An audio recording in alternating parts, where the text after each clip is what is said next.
Metabolic syndrome is a collection of symptoms of science which individually could be looked as precursors to other conditions.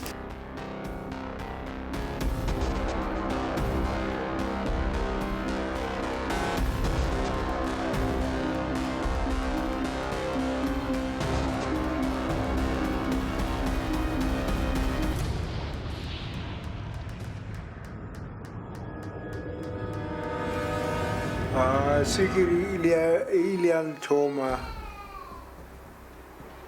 ka 97 ka tshwara ke bolwetse ke sa tsebe gore ke tshwere ke eng wa tsoga ke a lwala ka be ka ya ko doctoreng then a ke fihle ka Edenville hospital ba ntšheba ba re ya seso tshwere ke sukele e ngata so ba nkenya di-drip ka robala ke the time ke tla o thoma gore ke fumane gore ne ke tshwere ke sukele fela matlo ka tsamaya mahlo ntse a ntshwere ka ya mo sepetlele mo Tembisa hospital then mo hospital ba re o na le nthwela ya mahlo go na le doctor tsa mahlo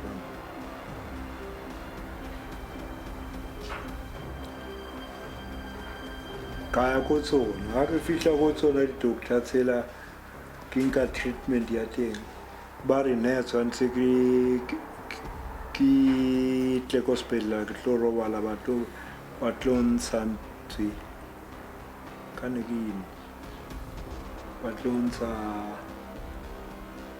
tlo etsa operation ka mo mahlong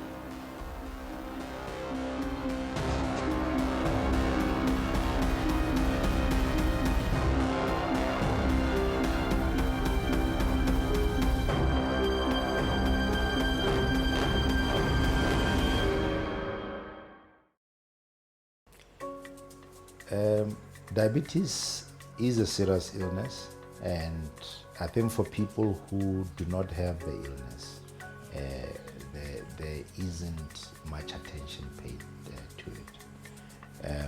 And the reason probably is that we are not aware about the risks that lead towards the affliction. I think people do not take steps to find out about the illness unless it's already in the family. There are two types of diabetes. That's what we call insulin dependent or type 1, and the second one is called non-insulin dependent diabetes or type 2 diabetes. The most common one is the type 2 diabetes, and what has been said over time is that the type 2 diabetes, there is a lot that can be done. First, to delay it, and in some people to actually reverse it once they have it. Type 1 diabetes usually found in younger people. It becomes a problem when the person's pancreas, where the hormone insulin is produced, stops functioning. And once you do not have insulin in the body, you are unable to process carbohydrates and convert them into the sugars that your body needs for energy. So type 1 diabetes, unfortunately, nothing much can be done other than treating it, and it starts earlier on in life. Type 2 diabetes, often linked to families, so there is a genetic predisposition. In the past, we used to say that people should be worried around the age 40. If you've got a history of type 2 diabetes, often it would come around age 40. But with the lifestyle changes and a lot of other things, we're starting to see it much earlier. But as I alluded to, once you are aware, you can actually postpone the onset of diabetes by making sure that you have a proper lifestyle management and remove risks that would lead you to developing diabetes.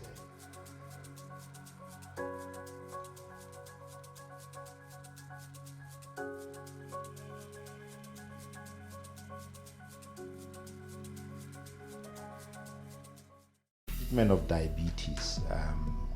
The first thing, as you always say, make sure that the lifestyle factors are taken care of.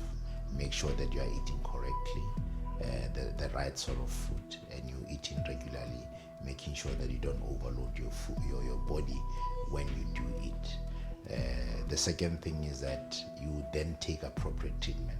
For people who do not have any insulin in their bodies, the type 1s, they usually start injecting themselves on a schedule that is determined by their doctor, and they inject themselves every day. It could be prior to meals, and there is a specific way in which they are supposed to inject themselves. Type 2 diabetics, usually they start with pills. The pills are meant to enhance their body's ability to handle insulin or to promote the production of insulin. It is not uncommon, however, that the disease can progress to such a stage that the pills do not work anymore and a person requires insulin as well. So somebody taking insulin does not mean they have type 1. It could be a type 2 that has failed to respond to oral treatment. The other things that people with diabetes, because of the complications, foot care is very important. Make sure that you always wear good fitting shoes that do not hurt your feet, because if you develop ulcers, remember that it's possible that you could have delayed healing. Make sure that even when you're at home, make sure you've got socks on. If you've got a wound, make sure you treat it very early, because your immunity is also compromised. So you are more likely to get secondary bacterial infections, which could lead to complications.